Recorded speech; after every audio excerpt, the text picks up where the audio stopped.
Worldwide movement. Peace, love, respect. Big King Sadiq hollering at you one more again. Early on a bright and beautiful fall day, right? Take a look at that sun. Ah, my goodness. Word life. Hey, thank you all. I love you all. Truly appreciate your contribution to doing what? To building the worldwide movement. Peace, love, respect. Thank you all. Please continue to like, share, subscribe.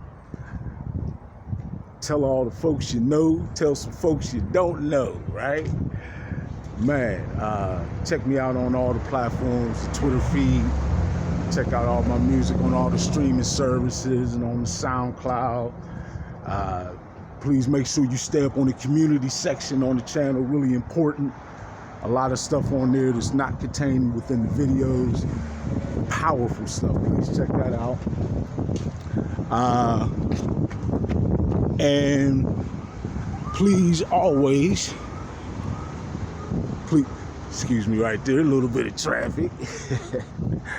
I decided to take a walk through an area that's a little bit populated, so excuse the freight. But yeah, let's settle in on this one. So again, I thank you all, and it's time to go up to another level of spiritual maturity, which is not necessarily going to be comfortable for some. But I forewarned a bit that this year might be somewhat uncomfortable in the way of revelation, right? When I say revelation, I'm not talking about any scriptures. I'm talking about the fact that in this year, so much that has been hidden, lied about, and tucked away is coming out, right? Which is a good and beautiful thing because it provides the opportunity for change, right? That's what the spiritually mature do. When you uncover something that is corrupted or that is not in balance, right?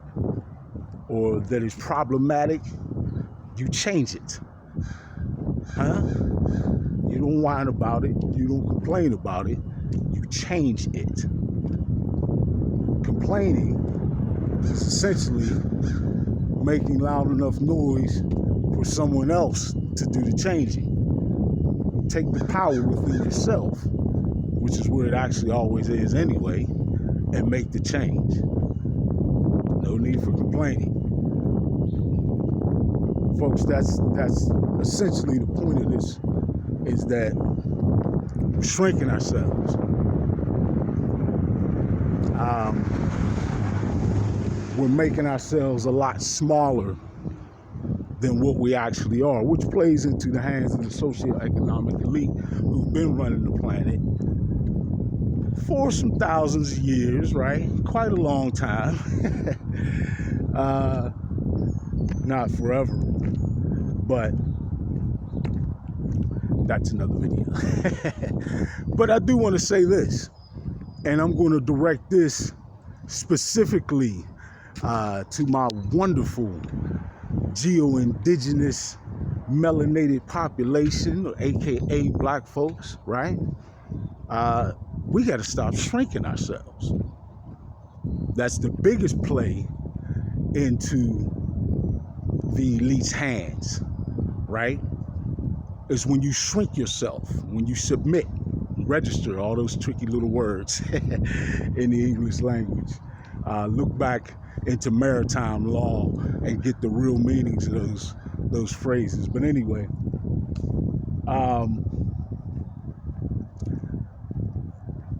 folks, we really have to stop shrinking ourselves. It does us no service to continue to complain and cry out in pain about all the injustices that have been done to us, right? And how, as the former, as the ancestors of former slaves, We have this history of pain that we're holding on to. And I understand that. The atrocities done in association with that, unspeakable, right? And not even human, quite honestly, in origin. But that's a whole nother video. What I do want to point out is some important facts that you might want to consider in adjusting your perspective, right? Remember, perspective and the way that you view, the point in which you view something from is paramount. You might want to consider, A, the people who you're pointing to as they're these looming slave masters who have been in control and enslaving you on the planet forever, the way we would, speak of it. Folks, they themselves admit to only being on the planet for a few thousand years. My geo-indigenous melanated population, my black folks, you've been on this planet for millions of years. Huh? What are you talking about, Big King? Okay. If you go back through the lineage of the Bible and trace back quote unquote man's origins, using that as a barometer, which is kind of ridiculous, but if you tend to do that, you still only come up with thousands of years. If you go back by traditionally accepted and scholastically taught anthropology, you still only have quote unquote evolved man on the planet for X amount of thousands of years, right? It's fact that even the same groups of anthropologists have found remains of I'm not going to use their term. Well, their term was Negroid, which that's not right. But anyway, they found the remains of a black woman in Africa over 2 million years old, man. Huh?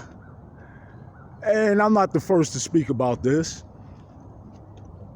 It's widely known. So essentially,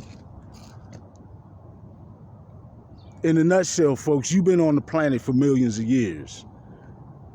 And we're now focused on talking about, some would say, whining about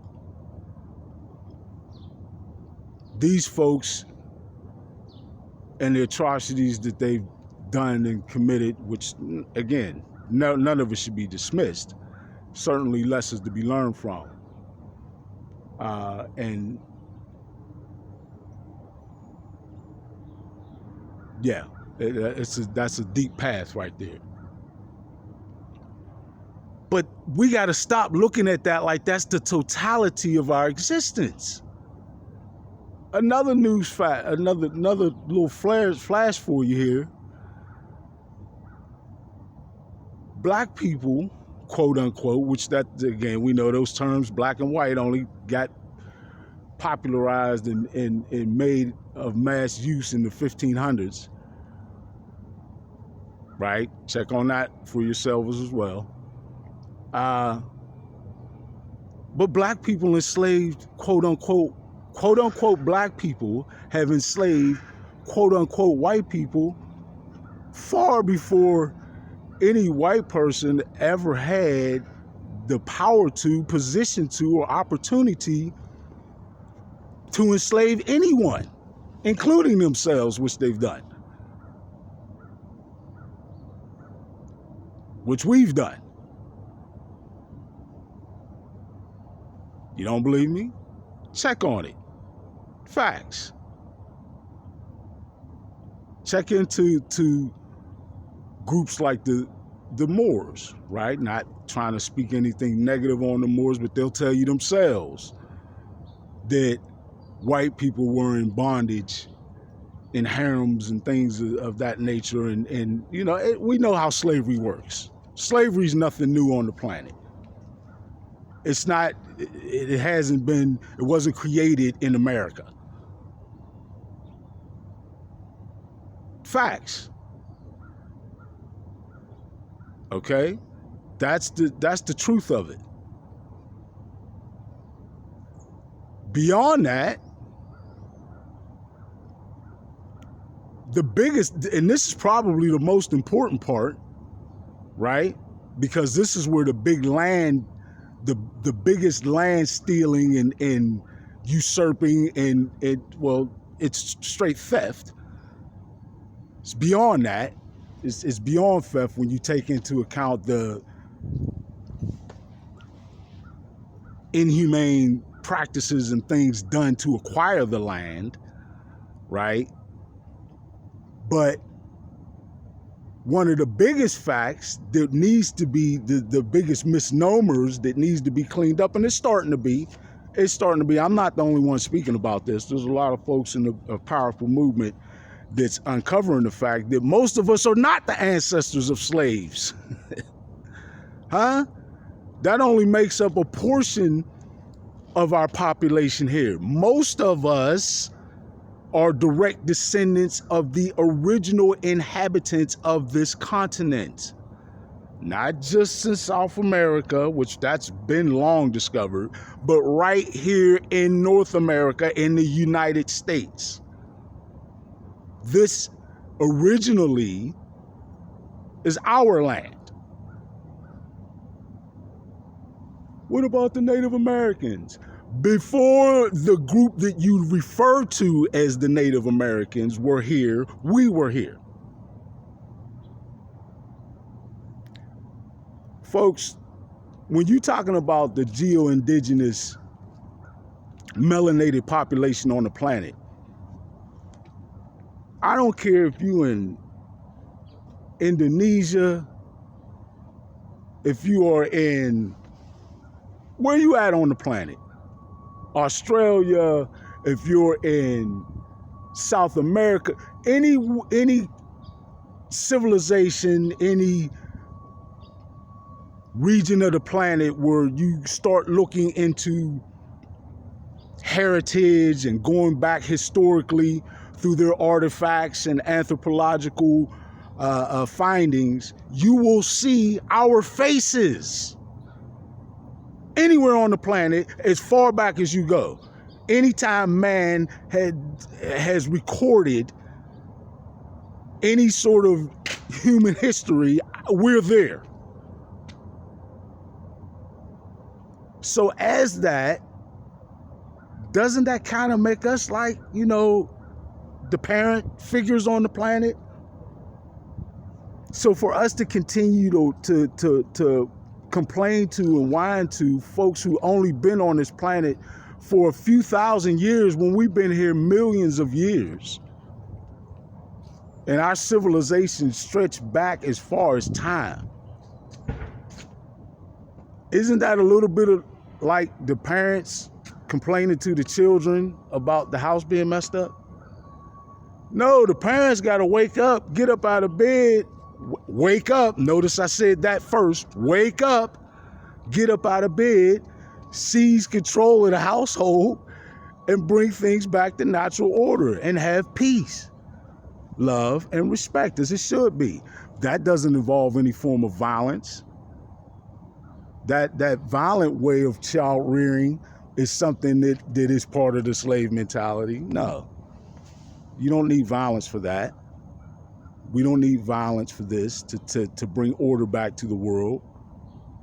We need true unconditional love. We need spiritual maturity. We need true guidance and leadership. We need rational minds formulating systems on the planet that are cyclical and replenishing instead of these finite linear systems that we've been taught to accept as the only way the world can work. No, there's a far better and new paradigm that would have every human being be born into a world where there is no question of food, clothing, shelter, or access to energy. Period. We have the means on this beautiful, plentiful planet to do that.